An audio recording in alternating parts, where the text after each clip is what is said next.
Hello everyone, good morning, welcome to my channel. আমি ঈশা চলে এসেছি আজকে তোমাদের সাথে ডেলি ব্লগ নিয়ে। আজকে তোমাদের সাথে আমি মর্নিং রুটিন শেয়ার করব। ডেলিকার মতো ব্রাশ করলাম, আমার রোজ রুটিন।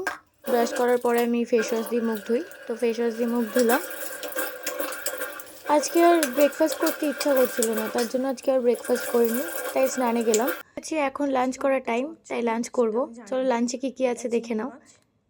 এটা হচ্ছে আমার খুব পছন্দের মাছ, ট্যাংরা মাছ। চলো এটাই আজকে আমার লাঞ্চ। হঠাৎ করে নিচ দিয়ে আচার আলা যাচ্ছে, তো আচার নিতে গেলাম। আমার খুব পছন্দ আচার, তো এই যে আচার, অনেক রকম আচার আছে, দেখি কি কি আচার নিই। তো চলো আচার নিয়ে নিয়েছি। এখানে চালতার আচার, কুলের আচার, আমশি আর আমের আচার আছে। এই চারটেই আচার নেওয়া হয়েছে। লাঞ্চ করে দুপুরবেলা ঘুমিয়ে গেছিলাম, তারপরে ঘুম থেকে উঠলাম, মা বললো পাটিসাপটা খাবে, তাই অর্ডার করলাম। পাটিসাপটা এসছে, আর এই পাটিসাপটা দেখে এই দুজন বদমাস তাকিয়ে আছে। তারপর ভাই বললো চিপস খাবে, তো ব্লিঙ্কিট থেকে তাই চিপস কোল্ড ড্রিঙ্কস অর্ডার করলাম, ওইগুলো চলে এসেছে। ওকে, আবার কালকে নতুন ব্লগ নিয়ে চলে আসবো। সবাইকে টাটা।